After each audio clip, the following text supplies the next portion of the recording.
I have wanted to share my spiritual journey for a really long time, and I haven't because it's ever evolving. And I also just found it to be very complex and hard. But in the spirit of just doing things messy, I'm just going to share it.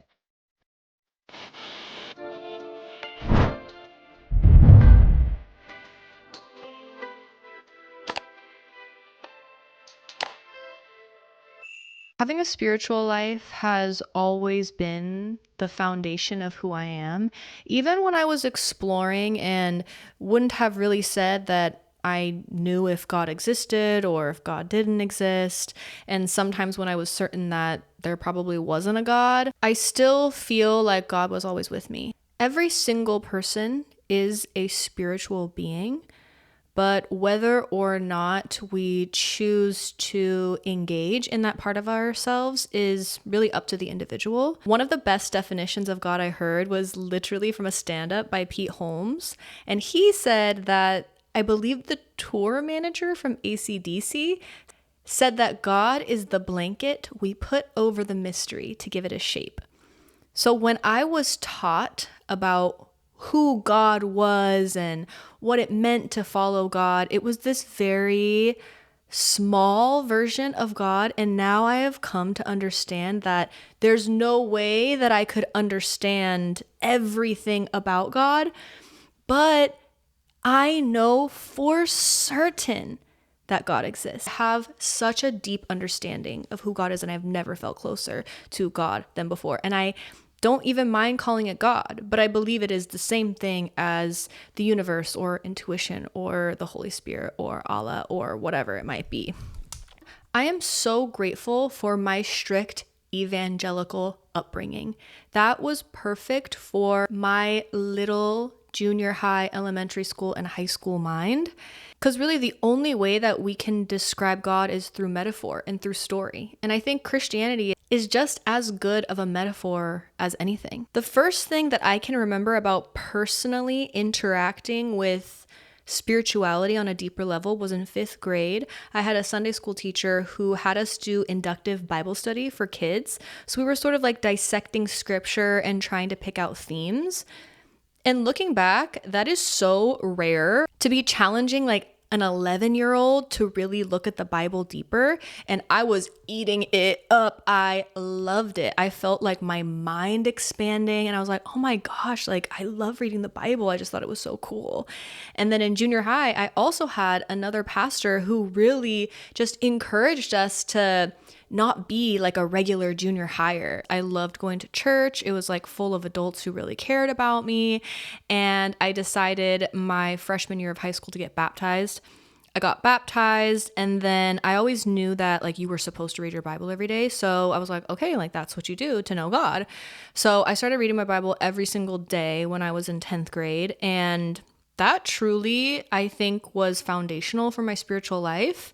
And I love the Bible. Like, reading ancient wisdom literature, being that young and really trying to like decipher what it means, and reading commentary and talking to, leaders in the church and talking to mentors and counselors about what it meant. Like, I really wanted to engage in the text. And honestly, I mean, I was like pretty nerdy, like basically ever since I was born. I just like loved reading. Also because there really wasn't anything to do where I grew up. I literally grew up like on a mini farm / garden. It was far away from all my friends. So, basically I just went to the library and read. I utilized the principles that I found in the Bible to galvanize my school. I was president of my high school. I took everything so seriously. And I just found that engaging in spiritual life added so much meaning. And it also kind of had answers to a lot of my existential problems. And there were things that I didn't really fully understand, but at the time it was soothing enough where I'm like, well, God knows and I don't know. And like, this is all working. Like when I follow what God wants, my life is good. And I saw all these people not doing it and their lives were worse. So I was like, I mean, I vibe with it because it worked. And then I went to Biola University, and If you are part of the Christian world, you know what it is. But if you don't, basically, it's just a very intense Christian school. Like, I signed a contract that I wouldn't drink at all. So I didn't take one sip of alcohol during all of college. I literally just studied. And you're not supposed to have sex before marriage, which I didn't do. I had a very wholesome, clean, studious college experience. Also, at the time, social media was like barely a thing. Like Instagram was just becoming a thing. Snapchat was just becoming a thing. And so I honestly think as social media became more a part of our lives, I was just exposed to stories that really didn't check out. I was like, wait a minute. I remember I watched this like mini documentary called I Am Jazz, and it's about this trans girl. And I remember watching that and being like, that is a girl. Like, that is a girl, and that person has always known that she was a girl from the beginning, and it would be weird if they forced her to be a boy. Like, I remember being like, yeah, no, that checks out. And okay, so like, what else have I been taught about Christianity in the Bible that just isn't real? That was such a valuable journey because it also taught me like systems aren't necessarily true. So it made me question all systems. Really just put me on this journey of critically thinking and also figuring out what my values were and what I really wanted for my life. And oh my God, it was horrible. I felt so lost for like 10 years. Piece by piece, I started putting myself together. And one thing that I would have told my 21-year-old self is that you're supposed to feel lost. You don't know who you are. And if you don't know who you are, you're going to feel lost. And you could just turn your brain off and follow in the footsteps of, those who went before you.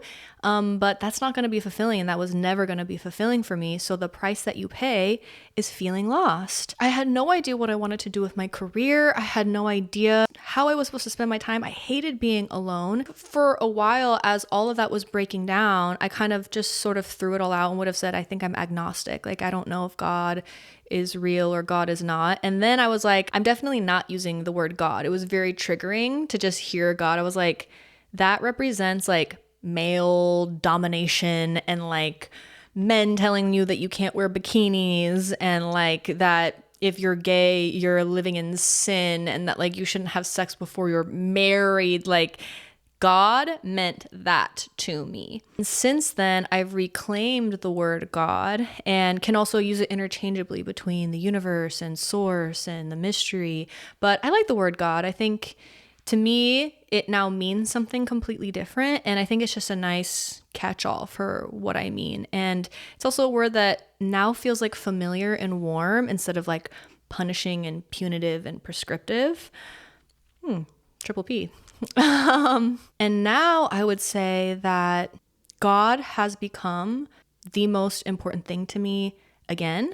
And I like the word creator a lot. That's something that I've learned from Kabbalah. I'm really loving learning about Kabbalah. I feel like it harmonizes really well with what I know about Christianity. And because I've studied Christianity and I really deeply know it, I know the story. Everything that I've learned from agnosticism and spirituality and astrology and Buddhism and all these different things that I've learned, it all has enriched my understanding. I think that if people who are Christians studied all religions, their faith would also be enriched. And I had to sort of lose my faith to come back to it. Even things like Psalm 23 or Psalm 1, like Bible verses that sort of just made me feel icky and like cheesy and corny and just like I did not like it. Now, because I know them, they come back to me in my time of need and they mean something completely different now. So for instance, Psalm 23, even when I was like deep in Christianity, I was like, it's kind of like your basic psalm. But okay, so it says, the Lord is my shepherd, I shall not want.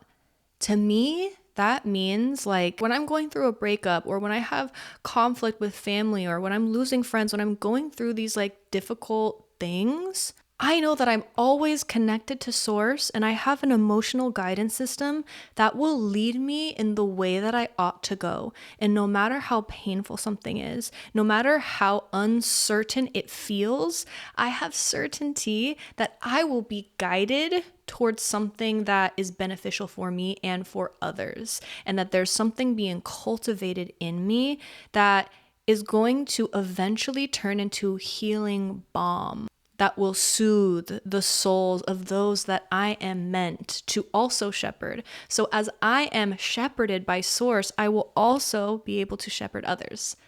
And because of that, I lack nothing. I shall not want. I have everything that I need. I am full and I am whole as I am, no matter if I feel fragmented or broken or unlovable or unworthy, I shall not want. And I'm like, ooh, that verse hits. That verse hits. And it says, he makes me lie down in green pastures. He leads me beside still waters. He restores my soul. He leads me in the path of righteousness for his name's sake. I've heard that so many times it almost like washes over and my like eyes glaze over because I've just heard it so many times. But now I'm like, oh my God, no matter how it looks like in the moment, I know I'm headed toward a life that looks like green pastures, lush, abundant, full, whole, prosperous, like all of those things, like still waters, peaceful, and I will be restored. Whatever has been taken from me will be restored to my soul tenfold. I know that my plans might look like one little flower, but God's plans are the biggest bouquet I could ever think of. And I trust that, even though I cannot see. And that's what makes me a woman of faith. And I even like the word he in a way, you know, I think that there's Father God and I also think that there's Mother God. And sometimes I'm calling upon Father God to give me strength, to protect me, to guide me, to lead me, to empower me. And then sometimes I need Mother God to nurture me and to give me compassion and to just hold me and say, oh my God, no matter what, I love you. You know, I need both. I need the masculine God and I need the feminine God.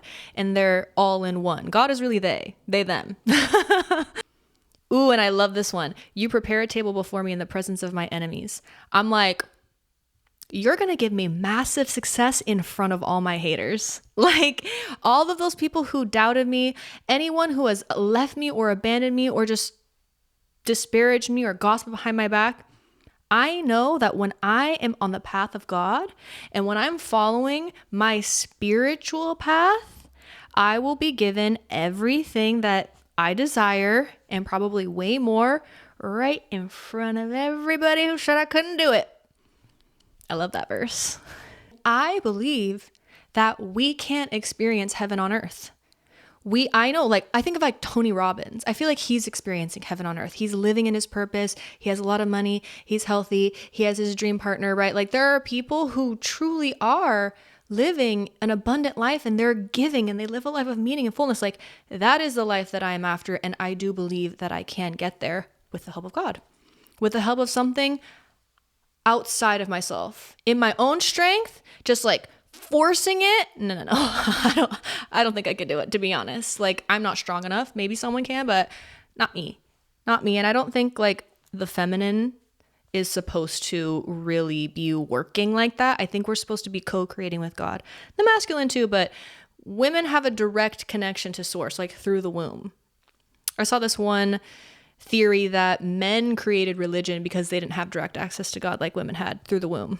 Like we literally birth souls through our bodies, please.